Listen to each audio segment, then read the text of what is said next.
Welcome to The Know, I'm Brian. We reported yesterday that Capcom had canceled a number of projects in its Vancouver studio. Well, now it's been confirmed. This is a bummer that the studio, which is best known for the Dead Rising games, has sadly been shut down. In a tweet yesterday evening, Capcom Vancouver wrote, "We're sad to announce that effective today, Capcom Vancouver has suspended operations. We want to express our deepest thanks to our team and our fans for all your support." The office was Capcom's major studio in the West. They've been having some layoffs before this. Kotaku reported that 158 people are now out of work. The studio's design director, Aidan Scanlon, tweeted, "I'm in a bit of a shock, but if you know of anyone looking for an 18-year experienced game designer, send them my way." Others expressed their condolences, like God of War director Cory Barlog, who tweeted, "Sad to see. There are a lot of good devs at the studio. Dead Rising was such a wacky and fun franchise. Happy we got as many as we did. Best of luck to everyone there. Thank you for making such crazy and fun games." Definitely a sad situation. Hopefully everybody lands on their feet. It turns out that the first fully uncensored game on Steam is getting censored in a bunch of countries. In a post on the game's Steam page, developer Darker Studios said that the sexually explicit game Negligee Love Stories, or is it Negligee? I don't know.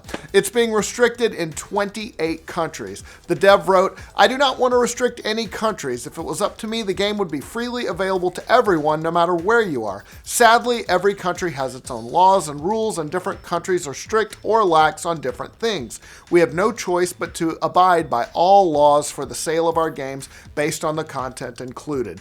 Now, it's a lot of countries, and they include Japan, Egypt, Nigeria, South Africa, China, South Korea, Russia, Australia, Germany, and Saudi Arabia.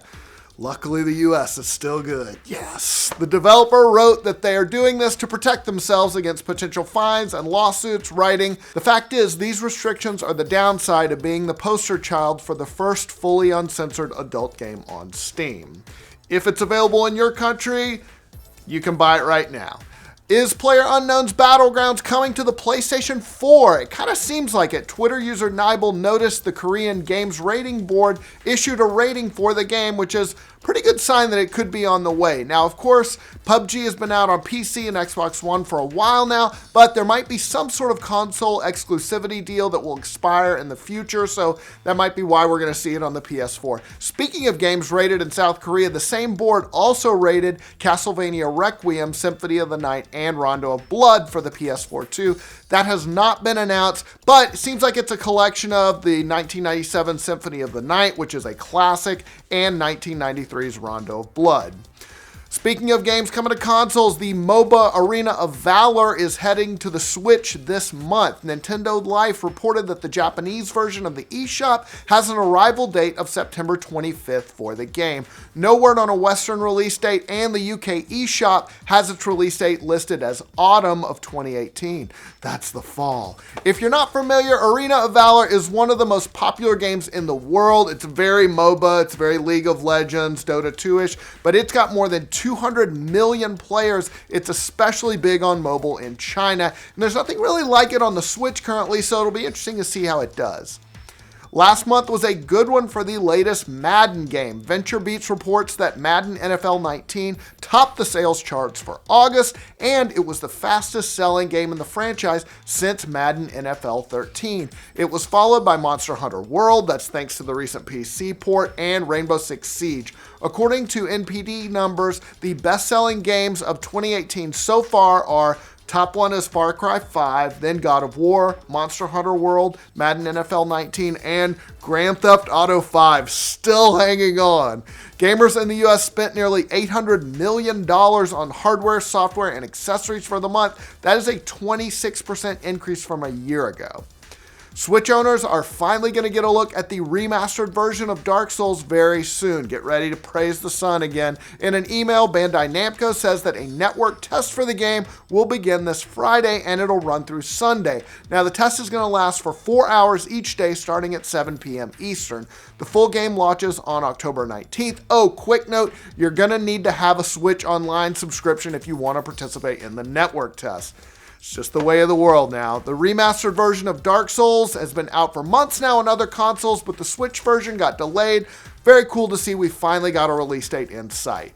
All right, let's finish up with some entertainment news. The Hollywood Reporter says that Eddie Murphy is signing on to an unlikely remake, Grumpy Old Men. Now, you might remember that one with the old guys going to war with each other to win the heart of the lady across the street. Well, New Line wants to remake it with ride-along director Tim Story at the helm. Eddie Murphy and Samuel L. Jackson would play the two grumpy old men. That's kind of some cool casting. The original 1993 film, you might remember, starred legends Walter Matthau and Jack Lemmon, who were 73 and 67 respectively when they made that movie. Eddie Murphy's only 57, but he can be anything. If you've seen it, he can definitely dress up as an old man. Samuel L. Jackson, believe it or not, is pushing 70. Man, he's 69 years old. Nice. Nothing is signed yet, but the remake is actively in development. A couple of hours of Eddie Murphy and Samuel L. Jackson bickering each other. That sounds pretty good, actually. I would watch that. Fun fact, one of Jackson's early film roles had him sharing the screen with Eddie Murphy in 1988's Coming to America. He was the guy who held up the McDowell's where Murphy worked. A little bit of trivia there.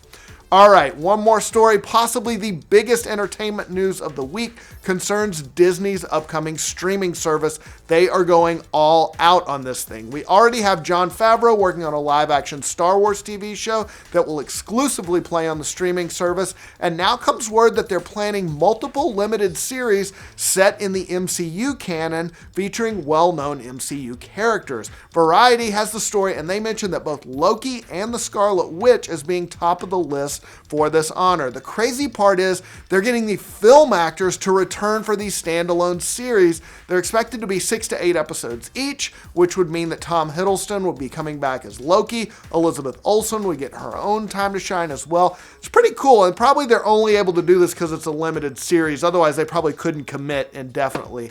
Kevin Feige is said to be super hands-on with this, meaning that these will be official Marvel Studios productions, and they'll be tied much more closely to the MCU films than the current Netflix and ABC Marvel TV shows are. The budget for these limited series are described as hefty. So, Disney definitely not playing around with its streaming service. Seems like every week there's a new thing they're adding onto it.